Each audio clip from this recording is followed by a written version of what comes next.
Football ফ্যান্সদের জন্য আরো একটা বড় ম্যাচ দেখার সুযোগ তৈরি করে দিছে রিয়াল মাদ্রিদ এবং বার্সেলোনা। আগের রাতে রিয়াল মাদ্রিদ রিয়াল সোসিয়েদাদের সাথে নাটকীয়ভাবে জয় পেয়ে ফাইনালে চলে যায় এবং গত রাতে আবার বার্সেলোনা অ্যাটলেটিকো মাদ্রিদের সাথে বুদ্ধিদীপ্ত জয় নিয়ে ফাইনালে চলে যায়। তার মানে এই মৌসুমে আমরা আরো একটা এক্সট্রা এল ক্লাসিকো দেখতে পারবো, তাও আবার কোপা দেল রের ফাইনালের মতন মঞ্চে। সো এই ম্যাচটাতে আসলে কারা আগে আছে, কাদের জয় পাওয়ার চান্স বেশি, এইটা নিয়ে যদি ছোট করে আমরা কথা বলতে যাই এবং এখানে যদি আমরা প্লেয়ার্সদের ফর্ম নিয়ে কথা বলার চেষ্টা করি প্রথমে, তাহলে এখানে আনডাউটলি ভাই বলতে হবে Barcelona is far better then Real Madrid. মানে ইন্ডিভিজুয়াল কোনো প্লেয়ারের কথা আমি এখানে বলবো না বার্সেলোনা, কারণ তাদের প্রত্যেকটা পজিশনে প্রত্যেকটা প্লেয়ারই দুর্দান্ত পারফরমেন্স করতেছে এবং দুর্দান্ত পারফরমেন্স করে বার্সেলোনাকে এ পর্যন্ত নিয়ে আসছে। এবং অন্যদিকে যদি আমরা রিয়াল মাদ্রিদের কথা চিন্তা করি, রিয়াল মাদ্রিদের দিকে তাকাই, তাহলে আমরা দেখো এখানে কিন্তু ইন্ডিভিজুয়াল ব্রিলিয়ান্স দিয়ে এই পর্যন্ত রিয়াল মাদ্রিদ চলে আসছে। মানে প্রত্যেকটা পজিশনের প্লেয়ার কিন্তু সেইভাবে প্রপারলি পারফর্ম করতে পারতেছে না, যেটা আসলে আমরা তাদের কাছ থেকে এক্সপেক্ট করি। লাইক রাইট উইং ব্যাকের দিকে আপনি যদি তাকান,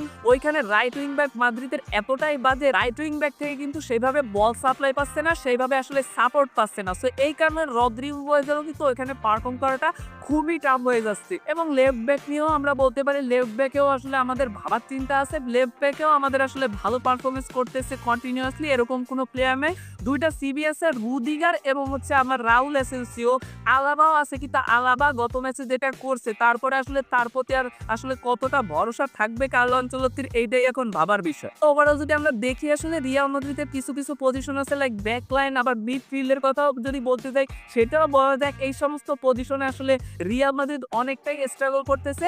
কিন্তু আমরা অ্যাটাকিং লাইনের দিকে দেখলে আবার দেখবো যে রিয়াল মাদ্রিদ অনেকটাই ভালো পারফরমেন্স করতেছে। ভিনিসিয়াস জুনিয়র তার পুরানো শেপে ফিরছে। আবার ওদিকে আমাদের কিলিয়ান এমবাপ্পে কিন্তু মৌসুমের শুরু থেকে একটু স্ট্রাগল করলেও পরবর্তীতে কিন্তু সে ঘুরে দাঁড়াইছে, সে কিন্তু দুর্দান্ত ফর্মে আছে। স্পেসিফিকলি যদি বলতে হয় জুড বেলিংহ্যামের কথা অবশ্যই বলতে হবে, সে কিন্তু ডিফেন্সে সহযোগিতা করতেছে, আর মিড কন্ট্রোল করতেছে, ইভেন অ্যাটাকে সাহায্য করতেছে, এবার গোল করতেছে, অ্যাসিস্ট করতেছে, কোথায় নাই জুড বেলিংহ্যাম আউটস্ট্যান্ডিং। এবার যদি আমরা একটু পরিসংখ্যান দেখি, লাস্ট তিনটে এল ক্লাসিকো কিন্তু মাদ্রিদ বার্সেলোনার সাথে জিততে পারে নাই, মাদ্রিদ হেরে গেছে। সো এইখানে অবশ্যই মাদ্রিদের উপরে একটা চাপ থাকবে। আবার যদি আমরা কোপা দেল রের পরিসংখ্যান দেখি, কোপা দেল রের ফাইনালে এই পর্যন্ত মাদ্রিদ এবং বার্সেলোনা দেখা হয়েছে 7 বার, তার মধ্যে 4 বার জয় পাইছে রিয়াল মাদ্রিদ এবং 3 বার জয় পাইছে আর বার্সেলোনা। লাস্ট যেইবার বার্সেলোনা এবং রিয়াল মাদ্রিদের কোপা দেল রেতে দেখা হয়েছিল মানে সেমিফাইনালে, ওইবারও কিন্তু রিয়াল মাদ্রিদ 4-0 গোলে বার্সেলোনাকে কুড়াই দিছিল। এবং এর সাথে আমি আরেকটা কথা অ্যাড করব, এটা হচ্ছে দেখেন লিভারপুল এই মৌসুমে কিন্তু শুরুটা করছে দুর্দান্ত,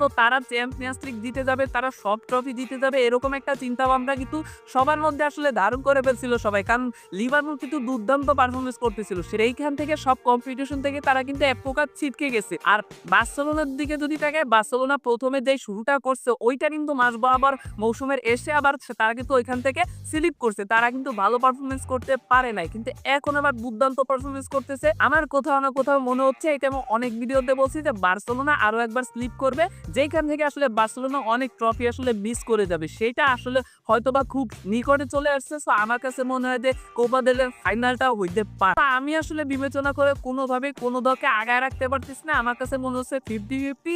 তবে ফাইনালে নাট ধরে রাখার যে ক্ষমতা ওইটা আসলে মাদ্রিদের সবসময় একটু বেশি থাকে, এই জন্য আমার কাছে মনে হয় যে মাদ্রিদ জিতে এলেও জিতে দেখতে পারে ওই একটা কারণে। সো আপনাদের কাছে কি মনে হয়, এই ম্যাচে কারা ফেভারিট, কারা জয়লাভ করতে পারে, একটু কমেন্ট করে এখনই জানায় দেন। আর আজকের ভিডিও পর্যন্ত ভালো লাগবে, সবাই লাইক কমেন্ট শেয়ার করবে। ধন্যবাদ, দেখা হবে অন্য কোনো ভিডিওতে।